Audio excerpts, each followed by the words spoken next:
Extra urgente. Morning Glory. El juicio espectáculo del Patriota. Vean los detalles. Comenzamos el bloque informativo en Extra News.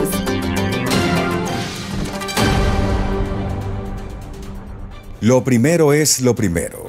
Lo más importante que puede leer esta semana. Si es un estadounidense preocupado por el Estado de Derecho, es el ensayo del colaborador de un medio, Andrew McCarthy, cómo el juez Merchan está orquestando la condena del Patriota.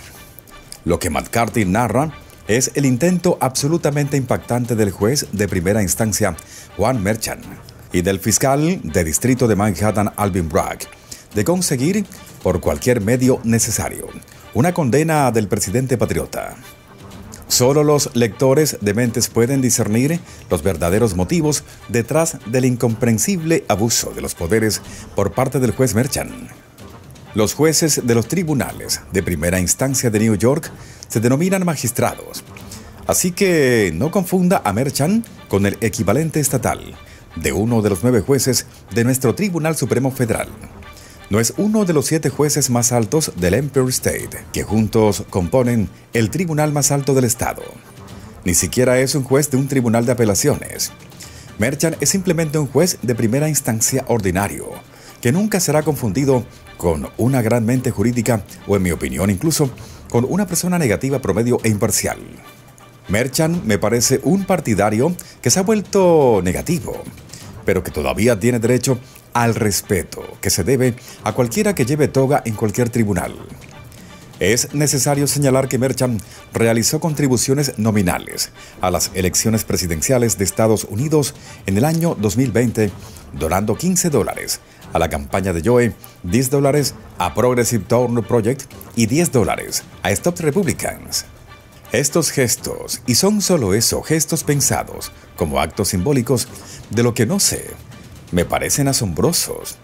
En mi opinión, deberían haberlo descalificado de salto porque pretenden decir quién es. Un partisano, aunque no un partisano particularmente adinerado. Quería que se supiera. Él lo quería en el expediente. Entonces, nótelo. Y pregunte, ¿por qué hizo eso para señalar a todos lo que pensaba de las elecciones del 2020? Bragg es, por el contrario, un fiscal político más. Un político que alimenta a sus votantes de base. Y nos hemos acostumbrado a sus apariciones en el escenario público. Quizás Merchan padezca el síndrome del trastorno del patriota.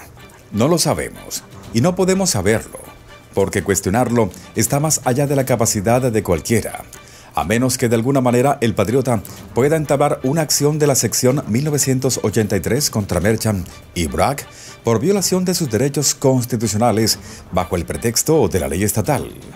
Pero a menos que una o más personas valientes de ese jurado se den cuenta de este hecho dudoso de un juicio espectáculo al estilo soviético e insten al jurado, el patriota recibirá muchas condenas y la combinación Merchan-Bragg pasará a la historia legal estadounidense junto con los nombres de todos los demás jueces y fiscales de mala reputación que puedas recordar de la historia estadounidense.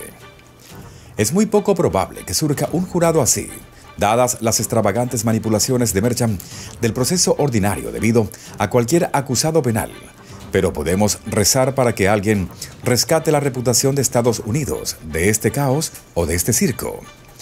Se necesitará una secuencia de deliberaciones de 12 hombres sin piedad dentro de la sala del jurado después de que los miembros del jurado hayan recibido sus instrucciones, teniendo en cuenta los fallos que Merchan ya ha emitido y que McCarthy relata. Es difícil imaginar que alguien miembro del jurado, salvo uno de los 2 abogados del jurado, se dé cuenta del desfile de testigos del cargo y de la capacidad muy limitada de la defensa para cuestionar su credibilidad y, por tanto, presentar la defensa del patriota.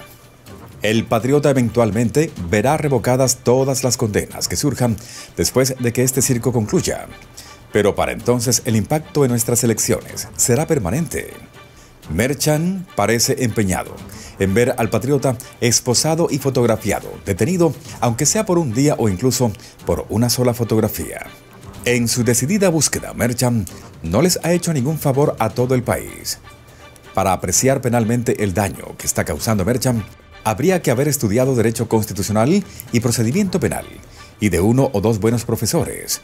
En resumen, cada clase de Derecho Constitucional en todas las facultades de Derecho de Estados Unidos debería comenzar con una pregunta obvia. Para la clase en realidad son dos preguntas. ¿Cómo llegaste aquí? Cada clase de procedimiento penal debería plantear continuamente la pregunta: ¿por qué hacemos que sea tan difícil condenar al acusado? Pero sigamos con la clase promedio buena de Cum Laude. La primera parte de esa pregunta obvia para los nuevos estudiantes de Derecho se refiere al estudiante de Derecho individual. Él o ella está al final de una larga línea de decisiones personales, así como de decisiones de sus padres, abuelos, bisabuelos y de su árbol genealógico, hasta pasar las nieblas. Todos estamos sentados donde estamos y leyendo lo que leemos hoy debido a cientos de miles de decisiones tomadas a lo largo de decenas de miles de años. Incluso los estudiantes de Derecho, con mejor comprensión de su historia familiar, eventualmente se toparán con un muro más allá del cual no pueden ver. Pero apreciar el camino que realmente conocen es crucial para que sientan gratitud hacia quien los impulsó hacia adelante, y no solo en su juventud, sino en la juventud de sus padres, etc. Ser estudiante de Derecho en Estados Unidos debería significar estar extremadamente agradecido a una combinación de destino y antepasados, y decidir defender el Estado de Derecho como consecuencia de esa gratitud. La segunda parte, no tan obvia, de la pregunta obvia es: ¿de dónde provienen esta Constitución y todas estas decisiones contenidas en este denso libro de caos? Muchos profesores comienzan sus clases con la opinión del entonces presidente del Tribunal Supremo, John Marshall, en la decisión de 1803 de Marbury versus Madison, que estableció la doctrina de la revisión judicial. Sin embargo, incluso con un momento de reflexión, el estudiante debería intuir que este no debería ser el punto de partida, porque hay un gran lapso de años entre 1803 y la ratificación de la Constitución en 1789, su redacción en 1787 e incluso antes, aún antes, sigue siendo central en la historia. La Declaración de Independencia en 1776. Sin embargo, esa es solo la primera y segunda capa de la pregunta obvia. Para aprender bien el derecho constitucional, se requiere que los estudiantes comprendan, como mínimo, el esquema general de las civilizaciones que produjeron la generación de los redactores. Eso significa conocer, al menos, las líneas generales de la historia de los judíos, los antiguos griegos, los romanos y Gran Bretaña, ya que esas cuatro civilizaciones son los antepasados directos de nuestra cultura jurídica occidental en general y de nuestra cultura jurídica específicamente estadounidense. No es necesario saber realmente estas cosas para aprobar un examen estatal de la abogacía. Para ello, solo es necesario conocer las líneas generales de los procedentes aún vinculantes de la Corte Suprema de los Estados Unidos. Ese depósito mínimo de conocimiento debería permitir obtener una licencia de abogado si los examinadores del Colegio de Abogados de ese estado deciden probar, digamos, los límites de la cláusula de comercio. Pero para comprender la genialidad de la Constitución, es necesario comprender cuán improbable fue su aparición en 1787 y su ratificación en 1789 para saber por qué los fallos del juez de primera instancia de Manhattan son tan atroces. Un observador tendría que tener al menos una idea de qué era el Star Chamber, cómo funcionaba y por qué la ratificación de la Constitución se basó en una promesa de enmiendas, una de las cuales, la quinta, garantizaba a todos los ciudadanos de los Estados Unidos lo siguiente: ninguna persona será responsable de un delito capital o de otro tipo infame, a menos que sea por presentación o acusación de un gran jurado, excepto en casos que surjan en las fuerzas terrestres o navales o en la milicia, cuando esté en servicio efectivo en el tiempo. Ninguna persona podrá ser sometida, o dos veces, al riesgo de perder su integridad física por el mismo delito, ni será obligada en ningún caso penal a declarar contra sí misma, ni será privada de su vida, de su libertad o propiedad sin el debido proceso legal, ni se tomará propiedad privada para uso público sin justa compensación. La 14ª enmienda, debido a su garantía de que ningún Estado privará a ninguna persona de la vida, las libertades o la propiedad sin el debido proceso legal, ni negará a ninguna persona dentro de su jurisdicción la igual protección de las leyes, obliga a los tribunales de New York al requisito del debido proceso legal establecido por la primera vez en la Quinta Enmienda. El patriota no está recibiendo el proceso que le corresponde por la Constitución de los Estados Unidos, por lo que la condena será revertida en el futuro.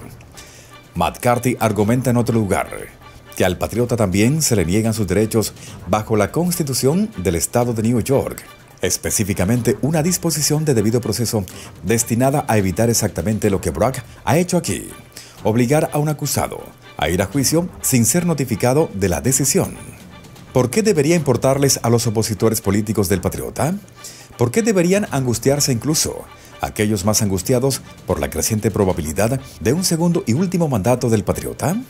En pocas palabras, lo que se recompensa se repite. Humpty Dumpty y todo eso, la Revolución Romana y la erosión y eventual colapso del Mos Maiorum de la República Romana. Tener que dormir en la cama que hiciste. Agregue cualquier cliché o referencia histórica que desee incluir. El punto es el mismo. A menos que se ponga fin firme y rápidamente, este abuso del proceso por parte de un juez y un fiscal partidistas continuará contra candidatos de ambos partidos principales y tal vez contra todos los futuros expresidentes. En definitiva, esta prueba es la siembra del viento. Otros jueces y fiscales políticos cosecharán el torbellino. Todos perderán. Para quienes profesan amar el Estado de Derecho, es un desastre. Si un expresidente y actual candidato de un partido fuera del poder puede ser sometido a semejante circo a los 6 meses de una elección, ¿realmente cree que esta será la última vez que pasará? No espero ni, por supuesto, apruebo la violencia. Después de este juicio o de las elecciones de otoño, es probable que los propios profetas de tal fatalidad tengan opiniones extremas. Pero Juan Merchan y Alvin Bragg y sus colegas de este procedimiento descarrilado habrán inyectado una amargura tan profunda en la política del país que se necesitarán al menos unos cuantos ciclos electorales para purgar estos hechos negativos y tal vez hasta 1 o 2 generaciones.